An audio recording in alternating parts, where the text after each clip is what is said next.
welcome to Driving Force Radio, where we seek to discover what drives today's leaders. On today's show, we're hosting Energy 101, and my co-host as usual is Kelly De La Torre, the founder and CEO of Rapid Tech Transit, a Denver-based energy technology consulting firm. Welcome to the show, Kelly. Thanks for having me, Jan. You know, Kelly, as always, we have great shows when you're here, and it's so much fun to learn about all these energy things that are going on here in our town as well as our region, and today's no different. Yeah, I am so excited because you know how we talk back and forth about this sort of transition that we're undergoing in transportation, and today we have an expert to talk about natural gas vehicles. We absolutely do. It's Dan Genovese, the manager of natural gas vehicles from Chesapeake Energy.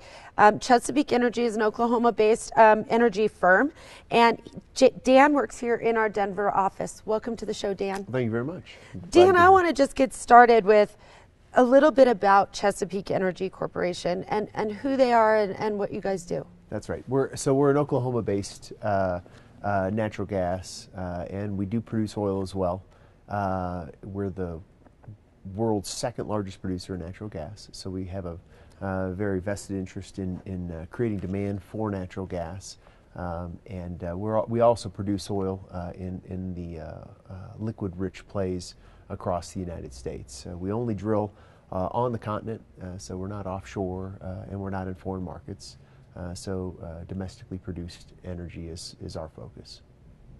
And so let's talk a little bit about how Chesapeake is viewing natural gas vehicles and where Chesapeake sees the transportation industry headed. Yeah, the opportunity to convert our transportation fuel to natural gas is huge right now. Obviously, here in America, we're producing a tremendous amount of natural gas, and it has the potential to displace foreign oil in our transportation fuels. And so right now in America, you see commercial fleets converting relatively aggressively because for them, it's an economic situation. They can save a tremendous amount of money. The difference between a gas gallon equivalent for natural gas versus diesel fuel is about $2 right now. So there's significant savings for them on the operating side. And so we just see this adoption on the fleet side and a tremendous amount of interest for the auto manufacturers on the consumer vehicle side. So I'm in the market. We have a team in Oklahoma City as well that are trying to drive the demand for natural gas vehicles both at the fleet level and in the consumer markets.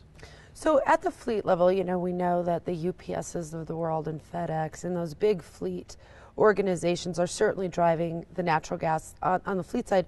But what we've seen, and I think what we've heard from so many other folks, is that on the consumer side, this is kind of a hard sell. Talk about that a little bit and why the average consumer just isn't going that way in full force. Yeah, one, I think they will be. We've often described the problem as a chicken and the egg. The vehicle manufacturers are saying, well, where's the infrastructure for these folks to fill up at? And the folks that operate convenience stores, which is some of my background, say, well, where are the vehicles that are going to buy this fuel? So, and that's what we do at Chesapeake. We're working on both sides of the equation. But I believe that we see a couple things happening, and we can talk about this. Governor Hickenlooper was very active and a very big part of this multi-state memorandum of understanding to get more OEM or manufacturer-produced natural gas vehicles for state fleets. I think we see one part of the domino falling because we see the prices of natural gas biofuel vehicles that run on gas and natural gas. We see the price come down substantially just through the bids that the states received from the auto manufacturers and the dealerships on this MOU. So we see the costs coming down, which I think will help with adoption. We also see retailers, the traditional convenience store retailers and petroleum marketers, really excited about adding natural gas to their retail locations. I've been at several marketer conferences and conventions and trade shows this past year, and overwhelmingly the interest level, the amount of presentations that we do with Chesapeake, the questions that we answer, I think we're going to see the snowball's about ready to start rolling downhill, and I think that's what's going to change within the market. So. It's really interesting to consider sort of driving a transformation of this scale, because historically, we all love our cars. We like to be able to get where we want to go, and we also, a lot of us, need to carry a lot of stuff, like to chairs and stuff to right. sporting to events and everything. So it seems like such a viable solution, and it seems like what you're also saying is that there's a transition underway in these fleet vehicles, and then that's going to fall over into the commercial market. But can you talk a little bit about it's sort of the history prior to this memorandum and sort of how it all started, this transition movement? Yeah, well, I think it all started with the shale revolution, the ability to produce a tremendous amount of affordable domestic energy, specifically natural gas. This really is a relatively new phenomenon, 6-7 years old now. And what we see in the commodities market is we see this decoupling. It used to be that all energy forms, if the price of oil went up, the price of natural gas went up, and they tracked each other. But with the shale revolution, you see this decoupling of natural gas actually falling while a barrel of oil goes up. So you see because of our ability to produce so much domestically, you see a real opportunity to provide a more affordable transportation energy than oil. And that doesn't even address the other related issues, which is natural gas is a much cleaner burning transportation fuel than traditional petroleums. It's a job creator. Not only the folks that work out in the oil fields, whether you're a welder or a driver, or whether you're an engineer or geologist, but there's a lot of downstream job opportunities as well. The folks that make rolled steel, and pipe for this industry, the Union Pacific Railroad and all their employees that transport that from steel mills to oil fields up in Wyoming or down in or up in North Dakota. The truck drivers that drive I-70 and I-80 that bring materials to the oil fields. There's just a lot of jobs related to it. And when we talk about auto jobs, I think the best opportunity for American automakers is to begin building natural gas vehicles and offering consumers a reason to trade in vehicles that we've all been holding on longer. I know, my cars in my family, we've held on for a couple extra years than we normally would have. I tell my kids that as soon as the automakers have a biofuel vehicle in their lot to sell me, we will go and we'll trade in our vehicles, because that's a reason to go buy. So I'm excited about that, and I hope that they can produce those. So where do you see, what are the next steps? Are there regulatory challenges to moving into the commercial market, or where do you see the next steps in that? Yeah, I mean, there's certainly some regulatory, I think there are some regulatory barriers. I don't think from the infrastructure side for a retailer. I think adding it is just a function of cost. The cost of compression is a little bit expensive. But for the automakers and for the engineering companies that build these conversion kits for existing vehicles, there are a lot of EPA regulations in terms of emissions control on vehicles. And there's a lot of red tape and a lot of cost associated with that. And if I had to offer a 100-day policy game changer to President Obama for his new term, I would say let's sit down with the automakers and with the EPA and say, listen, can we take a holiday on some of this, maybe 2 or 3 years, to allow for consumers to affordably upfit their vehicles, without some of the costs and red tape that delay the conversion of vehicles, or even the assembly line. How can we get those cars quicker to market through streamlining some of those EPA regulations on emissions? Not that I think that the emissions aren't important, But we know that natural gas burns cleaner. We know that we're going to get a dramatic improvement. So maybe we can streamline that a little bit and get them to market quicker. So what are the emissions that come in if natural gas burns cleaner? Where are those emissions coming from? Well, it's just part of the regulatory apparatus as auto manufacturers make vehicles. There are standards that come into play. Oh, okay. Now, these standards are related to traditional fuels, and so to add another fuel to a vehicle, they have to go through all these standards. So I just think that there's probably really good opportunities to look at that and say, well, when we run this vehicle on gas, it meets EPA standards. When we run on natural gas, is there a quicker way to confirm that the emission standard, the emissions are actually lower, and get it off the assembly line and into a consumer's hands, where a family can save money. We can employ domestic folks. We're not sending U.S. dollars overseas for foreign oil. We're not sending service members, which we're taping this on Veterans Day. To go over and sometimes defend national interests that oftentimes are oil related. So I just think that this is the best thing that's happened to America, this revolution in energy. Yeah, absolutely. And I want to come back to something that you've alluded to and that you've almost spoken to directly, but it's about this conversation, that 100-day plan, if you will, that you mentioned, where if we could sit down, manufacturers, producers, and government officials, and actually have this game-changing conversation, we could move a needle in a positive direction. What do you think the likelihood of anything like that even happening in the next couple years might be? Because if you're asking me, and this is me being a pessimist to a certain extent, in this first 100 days, I don't see that necessarily happening. But then I think there's been so much conversation about domestic drilling and domestic extraction. I think there's lots of going on in the political arena. Yeah. Can you talk to that around that? I can. Sometimes I agree with you. You can get discouraged when you see kind of the process, but I can tell you this much: at Chesapeake, myself and all the folks on my team that stretch from New York, Pennsylvania, we have natural gas vehicle guys and a gal all across the country, and then we have a great team, a great core team in Oklahoma City, led by some great guys and certainly our CEO.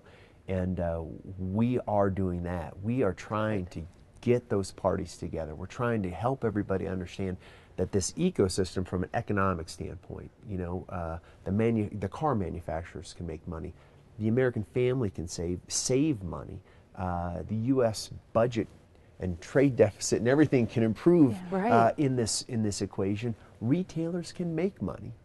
It's an ecosystem that works, and it works. To be honest with you, it works without subsidies, and I say that because any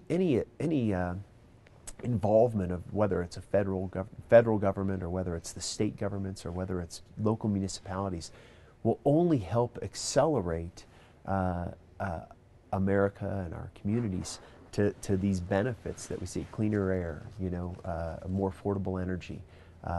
Jobs. So that's the way we do it. So at Chesapeake, we're trying to bring together all the partners. We're trying to have those sit-down meetings, and we've been relatively successful. Producers, we sit down with the automakers. Actually, we've had great conversations with them, talking about how things are happening. Like I said, we do go to these retailer conferences and talk about natural gas. How can you add it? What are the best ways to do it so that you can maximize the economies of the existing real estate and brick and mortar of the convenience store infrastructure that we have. Sure. So we're having those conversations. We're trying to pull those together.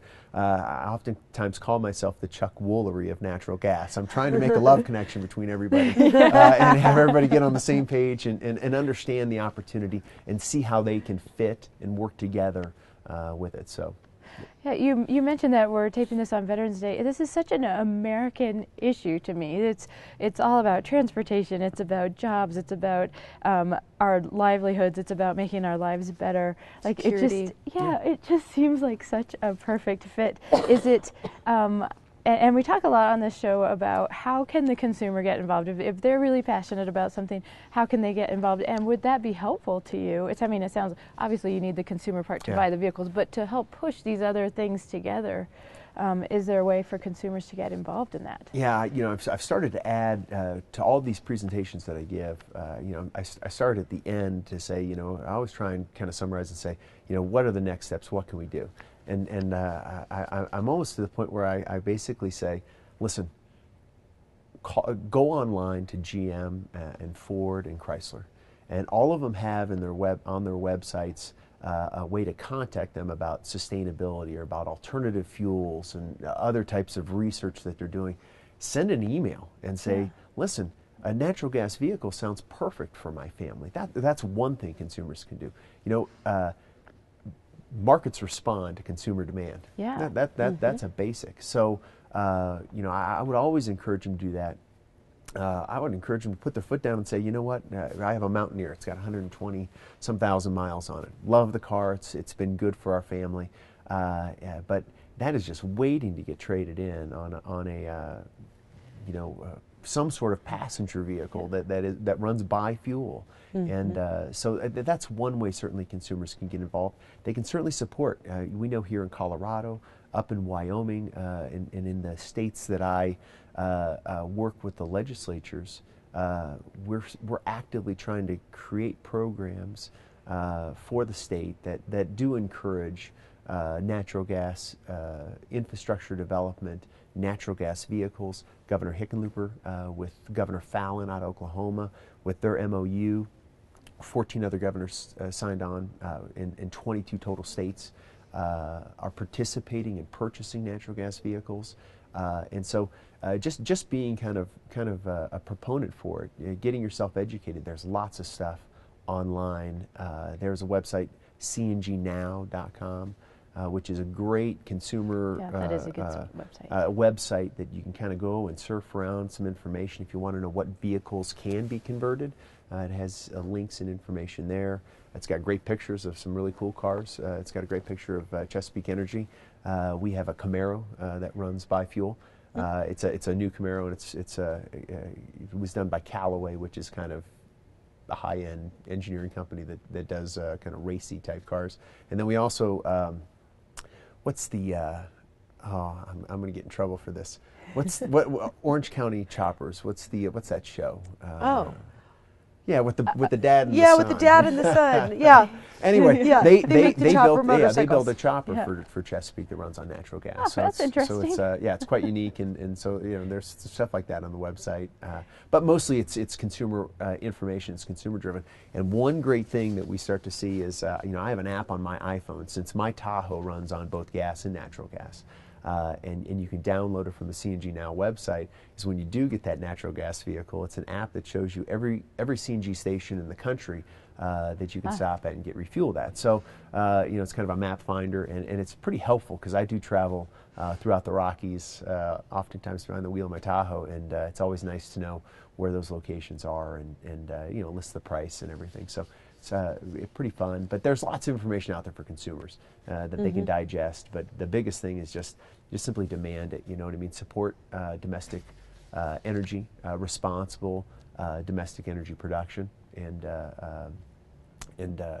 I think we'll see this grow. And I think, I'll be honest with you, I'll make a bet now. In 5 years, I think you will see natural gas consumer vehicles on the car lot, and you'll see a tremendous amount more infrastructure.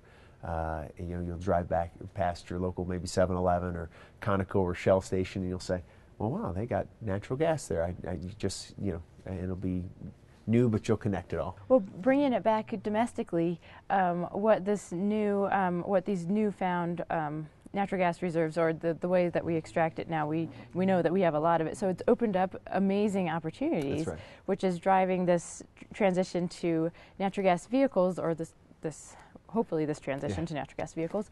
Can you talk a little bit about, you mentioned earlier that there's not all of the infrastructure that we need. And so what is Chesapeake and other companies doing to address that? Yeah, I mean, we're actively partnering with folks, first of all. So we've partnered with Love's Travel Center, with a company called On Q down in Oklahoma, which is a convenience store chain, and help them, with some of the front end financing, because the equipment's kind of expensive.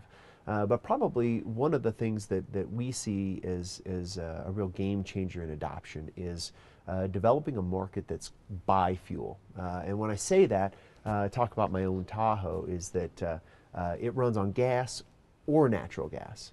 So, for example, if I'm going to visit relatives out in Indiana, I know I can fill up with natural gas here in Denver, and I can make it probably good ways into Kansas before I run out of natural gas. Now, based on the last time I checked my app, I don't think that there's anything on I-70 in the middle of Kansas that sells natural gas yet. So my vehicle will just run on gasoline. I'll be able to fill up at the traditional fueling locations along I-70 until I hit Kansas City, where the next CNG station is. And then from there into Indianapolis, there's going to be plenty of opportunities for me to fill up on natural gas as I kind of make the rest of my trip. So that's the beauty of a biofuel market development strategy, because you eliminate the range anxiety that comes with as the infrastructure develops.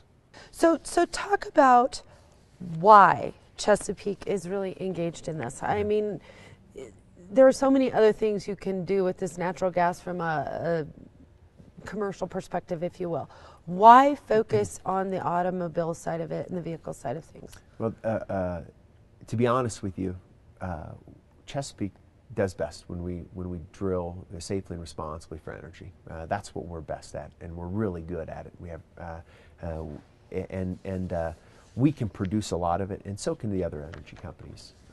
There simply is a glut of natural gas, and when you look at all the demand that's out there, certainly there's industrial demand, which we do a great job of marketing to, and to be honest with you, affordable energy. If you follow some of the news stories, there are a lot of industrial businesses relocating back to the United States because natural gas, which powers their steel furnaces and other types of things, and fertilizer plants, because it's so affordable, it's actually cheaper now to come back to America with those production facilities. So that's one thing, and we see it growing. We see demand for the industrial side growing. We certainly see electric generation growing for natural gas, and those are all great. But if you really look at how America consumes energy, transportation energy is just huge. Yeah. And so there's just so much foreign oil that can be displaced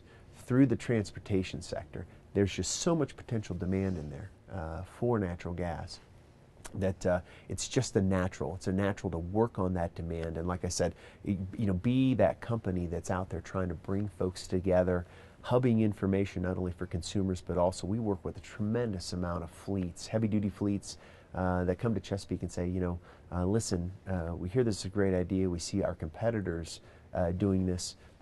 Can you help us get involved? And we redirect them to, the Cummins folks, or the engine manufacturers, the truck manufacturers that are engaged in building vehicles that run on natural gas. So, like I said, we're just matchmakers out there.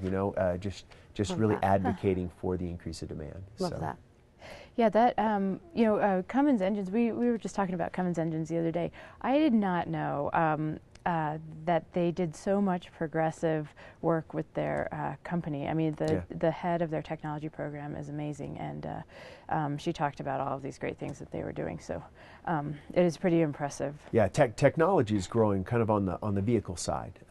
Technology is growing leaps and bounds. I talk, now when I go out and advocate for natural gas, oftentimes I run into folks that have experience from 15 years ago or so. Yeah. And they kind of, they're a little bit like the old prospector in the Buzz Lightyear movie or whatever, you know what I mean? Right, Where they're, right. oh, wow, what makes you think it's going to work this time? You know what I mean? Yeah. And I say, well, listen, a couple things. One, we talked about that decoupling of the energy. Yeah. We have a very reliable and sustainable, more affordable energy source. So, and then two, our vehicle technology has just come leaps and bounds. I was telling my kids that when we used to have to start our vehicles in Colorado when it was cold and we had that wet snow, remember your carburetor would flip open and run really rich, rev really high, and you had to kick it down.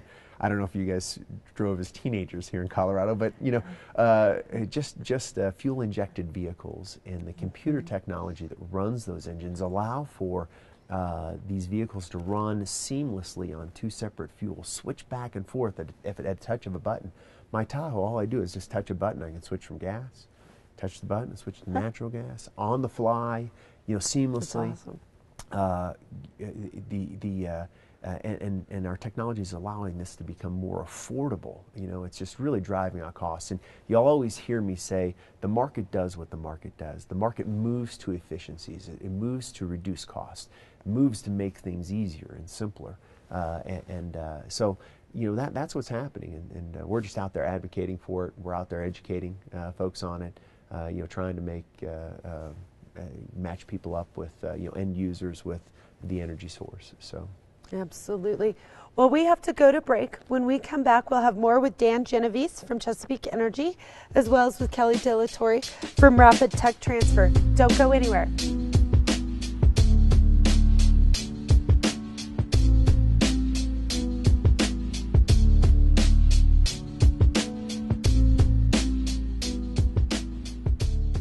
Welcome back to Driving Force Radio. I'm Jan Mazotti. My co-host today is Kelly De La Torre, the CEO and founder of Rapid Tech Transit, a Denver-based energy technology consulting firm. Welcome back, Kelly. Thanks, Jan. Kelly, we've been talking today about this whole idea of CNG and natural gas vehicles and all these exciting things that are going on. But I think there's still so much more we need to be talking about. And, Dan Genovese, the manager of natural gas vehicles at Chesapeake Energy, is joining us today to talk about some of those things.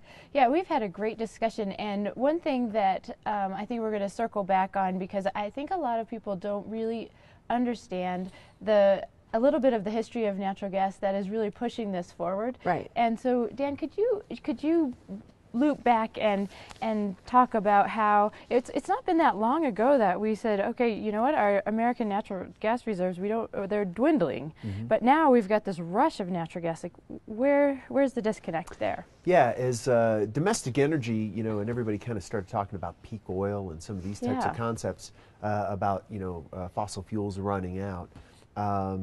There was a group of wildcatters and energy company executives and engineers that knew and that there was additional resources underneath in the shale, or what are called tight gases, and had been working diligently to try and develop methods and technologies that would be able to extract those safely and responsibly. And so the whole time people were talking about fossil fuels and energy running out, you had, like America does, you had people looking at the problem and trying to create solutions. And that's what happened. You see energy companies like Chesapeake and Aubrey McClendon, our CEO, real believers in the technology of horizontal drilling and hydraulic fracturing to access those energy sources and really developing those processes so that they could be not only used to get to the resources, but used safely and responsibly. So, and really work to understand them. And so now you see that all the energy companies, I hazard to say that few, if any, wells anymore are drilled that aren't horizontal and don't use hydraulic fracturing in the process. Sure. Because it is such a revolutionary technology. Sure. Well, and I know I'm going to loop back to a show that Kelly and I did a couple of months ago with China National Energy. And they come to Colorado and here in this region because of the technologies that are done and performed by people like Chesapeake, as well as others here in this market around the hydrofracking and the ability to move through the shale gas. Because we've talked about this during the break, is that every country, every continent has this sitting underneath it. It's how do you get it out quickly and efficiently and safely? That's right. Can you talk about that a little bit, and how are we here in the United States the leader in these technologies and others are trying to learn or what does that look like? What does that market look like? Yeah, absolutely. I mean, I think like so many things, American ingenuity and American energy and entrepreneurs, people that take risks and through our capital markets can get funded to do that type of risk taking in a free enterprise. It was developed here in the United States. And I no doubt that other folks want to understand and learn it and see how that technology can work maybe in other places in the world to safely get resources out from under the ground. So there's no doubt that it's been created here. No doubt people want to learn about it. I'd hazard to say that as a U.S. energy company, we'd certainly like to find a way to export some of our newfound resources to other places in the world, and that would be kind of a change of roles, I think, for our country, and probably a good change of roles. Well, and that's something I want to talk about too, really quickly, is the export of our natural gas. Again, in conversations with, and I can only speak to the Chinese side of the equation, but there are other folks out there that would love natural gas, and I mean, I think we saw this with the Excel pipeline as well. People want the Canadian gas as well, and oil and everything else that's those energy things. It seems so difficult to export these products outside of our own borders.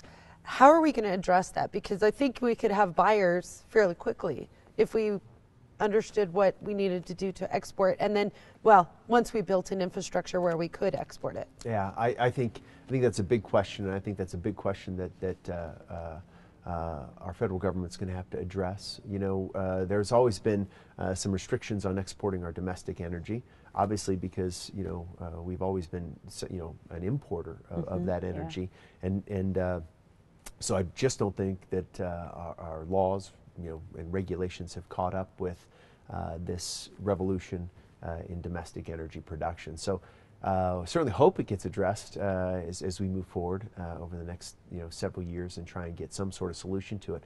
I think one thing that you kind of got, I was reading an article last week about how the rest of the world uses energy, and clean natural gas can help a lot of countries get off of other energy sources that maybe aren't so clean, and in some places they're still burning wood. You know what I mean? For their energy source, which isn't clean. So at least kind of in the fire right there. So I just think there's a lot of real opportunities as other economies develop and other societies develop for them to adopt a cleaner fuel from the get-go. And I think we definitely need to look into those options. Absolutely. Also at break we talked about, which I thought was really interesting, was the new approval that you have for diesel and natural gas for those big trucks. That's right. Can you talk a little about that? That's called dual fuel, or diesel natural gas is what we call it, and it's technology. And there are several manufacturers of conversion kits for what are called outside useful life, or older trucks, and those have really kind of gained traction beginning earlier this summer. But Chesapeake has made some investment in some technology that has been approved for what are called inside useful life, 15-liter Cummins engine, and what this allows for is a diesel truck that you see hauling over the road goods and supplies to convert it to run on natural gas and diesel. You'll always have some diesel fuel in the mixture because that's what provides the liquid spark plug in the engine block. Diesels don't have spark plugs like our passenger vehicles. So in a lot of the tests, they've been able to displace 60% of their diesel fuel consumption in running this technology. Now, for a vehicle that gets 5, 6, 7 miles to the gallon of fuel, and you think of a $2 savings between natural gas right now and compressed natural gas and diesel, you can just imagine what the operating statement or what the P&L, how it changes for these transportation companies. Sure. Now, like I said, the market does what the market does. Now, if you're a transporter, and I know you're aware of it, and you get a competitive edge that starts to displace that kind of costs off your operating statement, and you're an operator, what are you going to have to do to compete for that freight business? Yeah. Right. And that is what the market does, right? And so I think when I talk about the momentum for this, is you get some of these fleets converting, other fleets will have no other choice for them to remain competitive over the road and transporting goods and services. They're going to have to convert. So that's what I think is the exciting thing. You know what I mean? Sometimes you just need to get the first person into the pool, and the rest of the party joins. It's like the hot tub. It's like the hot tub theory. The first one that gets in, then everybody goes. Exactly. Until somebody else gets in, nobody's getting in. Yeah.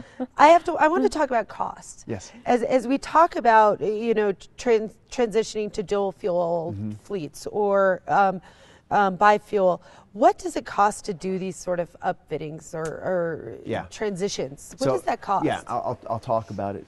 My Tahoe, for example, it cost about $8,700 to convert my Tahoe. A good percentage of that, almost 50% of that cost, is the storage tank for the CNG fuel alone. So we'll come back to kind of the storage tank and what Chesapeake's doing to try and reduce that and some of the other things that are happening. But like I said, with this governor's memorandum of understanding for states to purchase in bulk natural gas vehicles, the bids that came back on very similar trucks of mine, we see that $8,000-9,000 cost almost cut in half to supply these state vehicles. So again, the market does what the market does. When you have demand and people can do it, economies of scale and on the production side, you're going to see costs come down. And then the hurdle for consumers is all of a sudden it's like, well, my payback on this is going to be, a year on running on natural gas, or, a very short time period over the life. And then you're in the money as a family, saving money on transportation fuels. So another thing that Chesapeake has done is we've been working with 3M, which is a great company, on developing tank technology, storage tank technology that is stronger, lighter, smaller, and more affordable for these vehicles. And the production of the first lines of tanks will be coming out at the beginning of 2013. And it'll be going out to a lot of these companies that do these upfits, that convert these vehicles. So we're working, to try and help spur the market on the cost side of the vehicles as well. And then just kind of an interesting aside is that the Department of Energy has several grant programs that went out this past summer to several of the universities in the United States to develop what they call gas absorption technology. So right now, the storage tank in a natural gas vehicle, we compress the gas to 3,600 pounds. That's so we can get enough energy molecules kind of in a space, because methane molecules, they don't like to stay together. They want to they want to fly apart from each other. So to get enough fuel storage in there, we compress it at high pressure. Well, the technology that is being developed at these universities is a technology that you put something inside the tank that allows these molecules to kind of, with less pressure, you can get more molecules to kind of hang out with each other. Yeah, and so it's very encouraging. There's been some great research that has come out on it, but again, the market's going to do what the market does. We're going to move toward efficiencies, innovation to drive out costs, that to give people the competitive advantage to say, hey, look at my tank. You can spend less, get more storage in your vehicle. So. That's what we see. That's the exciting part from my perspective and my job. That's why I love it. I'm absolutely passionate about it, is because every day there's something new, there's something exciting. Sure. It's constantly changing. So maybe for somebody who has a short attention span, I get something new every day. So. Absolutely. And the good thing about it is that you're talking about all of these sort of spin-off technologies, and so now you're creating jobs, you're spinning off new businesses, all to support this effort. So that's the part that I find really exciting. Yeah, well, and it goes even farther. There was a company down in our Oklahoma City office last week that is really testing out some new technology on this compression side. So at the retailer, the compression equipment, it's kind of old. People have been compressing gas for a long time with opposing compression systems, cylinder kind of compression systems, but again, we see people kind of starting to develop Yeah. and create new technologies that, again, what does it do? It makes it more affordable, smaller profiles. I mean, smaller systems, Yeah. more affordable, less energy consumption to compress the gas. You know what I mean? So just a lot of innovation, a lot of excitement, a lot of great things. Like I said, 5 years from now, when we have a follow-up conversation, or we bump into each other at the Rio downtown or something like that, you'll ask me how things are going, and you'll say, "Hey, all this technology you were talking about, it seems to have come to fruition." I'm hoping, and we're advocating for it. So. Yeah. Absolutely. Well, Dan, we've had on our show a couple of times different electric vehicle folks. Can you talk about the difference or the pros and cons between the electric vehicle side of the equation versus the natural gas side of the equation? And what can consumers expect? Yeah, well, first of all, electric vehicles do have a place. Certainly, if you're an urban and you have a very short, kind of commute, you don't log a lot of miles, electric vehicle may be a great fit for you. They have some infrastructure hurdles as well. Yeah. Not only at retail, but they have kind of speed of fill. It's kind of an overnight process, and even when you look at some of the technologies that they're working on, battery technology. I mean, there's a lot of hurdles and there's a tremendous amount of costs. The thing about natural gas vehicles is it's a way for America to take a dramatic step forward in terms of all those things. A cleaner environment, energy security, jobs, all these types of things that we talked about, and we can make it immediately. The vehicle that I drive is a standard Tahoe. It just can. That internal combustion engine can burn multiple fuels, and so there's no real technology breakthrough that has to happen to take this step with natural gas vehicles. Whereas with electric vehicles, there still is the cost differential. I'm talking about an $8,000 cost that's dramatically coming down. I think when you look at the battery technology and electric vehicle technology, it's still out there. They're still waiting for some pretty significant breakthroughs. I know there's people working on it, but even after that, you start running into some issues about how is electricity generated. I mean, there's a lot of coal-produced electricity out there. You can start talking a little bit about the environmental impacts of what are called rare earth minerals that are required for the battery technology, and how and where those are mined. I think when you kind of pull back the covers a little bit, I'm not necessarily sure that it's as environmentally friendly as sometimes people would like to think. Because the reality is that electricity, not all electricity is solar and wind. That's just the reality of it. So I say natural gas vehicles are a technology we have now. Yeah. It's a step forward. It's a significant step forward for America now. We can do it tomorrow. We can do it today. So that's why I'm out there advocating for it. And like I said, I mean, we've been talking the whole time about American ingenuity, entrepreneurship, and how we develop. The world's greatest stuff is created and developed and imagined here in America.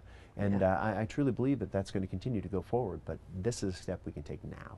And Dan, I want to ask this question, because during the electric vehicles shows that we've done, there are tax breaks for this, for the consumer that buys these vehicles. Are there tax breaks for the biofuel, dual fuel technologies as well? Or is that coming, or is that not part of the equation based up because the costs are so much lower? There are some tax breaks out there, and depending on the state that you're in, I mean, some of the states like Oklahoma, Louisiana, I think Pennsylvania, West Virginia, all have state-level incentives for natural gas vehicles, which is great, and that's why you see such great adoption in some of those states, especially places like Oklahoma. If I was to look into the crystal ball, though, given the state level and federal budget issues, I'm not sure that long-term subsidies or breaks for vehicle adoption is going to be in the cards for much longer. So with that in mind, again, that's one of the beauties of natural gas vehicles is the ecosystem from an economic standpoint without subsidies works. Again, incentives will help accelerate it, but it won't prevent it. And not critical to its rollout. That's right. That's right. So and that's why I think it's going to be successful.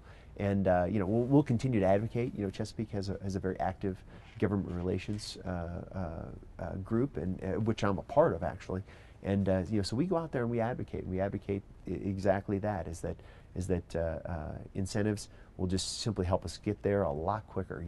Get that ball rolling down the hill a lot faster. Sure. But it's not going to prevent it. So just depends on how fast you want it. And it's a policy. It's a policy choice. Yeah. So let's talk the Dodge Dart. Yes. Yeah. I first of all, we can talk about the Dodge Dart in the way that we all remember it. It's Grandpa's car, and I was sharing in the break. I had a friend that had a push-button start Dodge Dart, which I always thought was kind of unique. But Chrysler is owned by Fiat now, and so that they've taken an Alfa Romeo, which is produced over in Italy. And it's actually produced as a natural gas vehicle, and they've introduced it or rebadged it here in America, and it's the Dodge Dart. So I kind of cross my fingers. First of all, I think it's a really great looking car. I think my boys think it's a great looking car, and maybe they're hopeful that someday, like I said, I'm not going to buy a new car until it's a biofuel car. So maybe they're like, "Oh, come on, make it that one." They're emailing the car companies right now. Please make this car. Can you make the Camaro in Yeah. the Mustang? Yeah, you were talking about the Camaro. I'm like, yeah. Wow, I just think of that as a gas pig. I don't think of that as a nice biofuel car. Yeah. Oh, it's a really handsome car. You got to go online and check it out. But I think it'll be interesting because I really think that the Chrysler has a history of natural gas vehicles over in Europe. They have platforms that really look promising, kind of bringing it here and running them in biofuel. So we're pretty excited about that, and some of the positions that their CEO has taken in terms of his perspective on natural gas vehicles. So again, it's just all part of that matchmaking process. It's all part of that advocacy to kind of get this market, making sure it's marching forward, and getting all those pieces together and kind of coming down the same road. So. Well, and outside of Chrysler, I know you were talking about some Ford vehicles, things Yeah, like that. There are other American manufacturers that are headed this direction. Can you talk about a couple of those? Yeah, I think Ford is definitely looking into some of the natural gas vehicle options. I'm not sure that they're as vocal about them as Chrysler is. But I'd like to think that the Ford Fusion, it's a great selling passenger vehicle, and the new design is is incredibly handsome. So love to see that car come out because they do sell so many of those vehicles a year, and it'd be a great way to get a lot of vehicles in very short order into consumer hands. I think the other thing is they've already started gaseous prep and making their F-250 and 350 available as a biofuel natural gas vehicle because that's such a work truck, it's such a fleet truck, and it's such a great selling truck. But I think they're really starting to eye that F-150 now. If you know anything about it, the F-150 has been the best-selling truck in America for many decades now, and so again, you see a real opportunity to get a vehicle into a lot of consumer hands because just on my cul-de-sac, I think there's probably 2 or 3 F-150s, in my neighbors' garages, So that would be a real opportunity, I think, to get consumer vehicles out there in a very popular vehicle model. So we continue to encourage Ford to look at that opportunity and give people a reason to come into that showroom, buy a new vehicle, trade in the old Mountaineer for an F-150 crew cab, preferably, for my 3 kids to throw in the back. So absolutely. So Dan, what's next at Chesapeake? Where are you guys headed? What's on the horizon? Wow, I think we're just going to kind of continue to keep our nose to the grindstone. I mean, we have a great team. I mean, and some of the best, most passionate people. Yeah, you definitely some of the brightest people. We have peer producers as well, and I'd be remiss. Located here in Denver, and Canada has a very active group of natural gas vehicle advocates that we collaborate a lot with workshops and kind of the educational process and the advocacy process. So a great group of people, kind of all moving it forward. But for Chesapeake, we're going to continue to go out and we're going to continue to look for I think our real target is to kind of try and find traditional convenience store and petroleum marketers to partner with and help them adopt natural gas in their systems. I mean, if you think of some of these convenience store operators across the country, I mean, they have 300 or 400 or 500 stores, good regional coverage, you know, whether they're in the Midwest or whether in the West Coast or something like that, where if we can kind of teach them to fish, we can get you know, several pilot locations opened where they can get some experience around it, understand, you know, the retailing of a different type of fuel. They can kind of continue to grow that within their own network of hundreds of stores. We can teach them, you know, best locations, best practices. So we're going to continue to be a big advocate on the infrastructure side. We will also continue to work with the auto manufacturers, encourage that. You know, when we host fleet workshops, we are always inviting the auto manufacturers and their fleet sales reps to come on in and to share what vehicles are available, how they can order them, you know, what they can be used for. So we are just really out there, you know, trying to make matches, and we're gonna stay diligent about that. We're gonna continue to also advocate for, you know, possibly some incentives to help accelerate this process, both on the federal and in the states that we operate in, that we have, you know, active government relations in. So absolutely, Dan, how can listeners learn more about Chesapeake? Well, they can certainly go to our chk.com website, or, you know, just Google Chesapeake Energy. I would encourage them to go to the CNG Now website. And really, I guess if you Google just about anything natural gas vehicles, you would be surprised. There are pages and pages and pages of information, because there's just so much activity, so much research, so much whether it's policy, you know, folks writing about it, or research institutions and universities, you know, doing stuff on it. I mean, there's just a tremendous amount of information that you can find out there, and you know, we're very open book on it, and we want to make sure that people understand and are educated on it. Well, Dan, thank you so much for representing Chesapeake today. It's been a pleasure talking to you. And Kelly, thank you so much for bringing Chesapeake to this conversation. It's an innovative market leader in this area, and truly a job creator across the supply chain. I mean, really neat company. Thank you. Yeah, you're welcome. A true American story. A true American story. Kelly, how can people learn more about Rapid Tech Transit? Go to rapidtechtransit.com or my blog, Rocky Mountain Energy Blog. Well, thank you so much for joining us this weekend. Have a great day.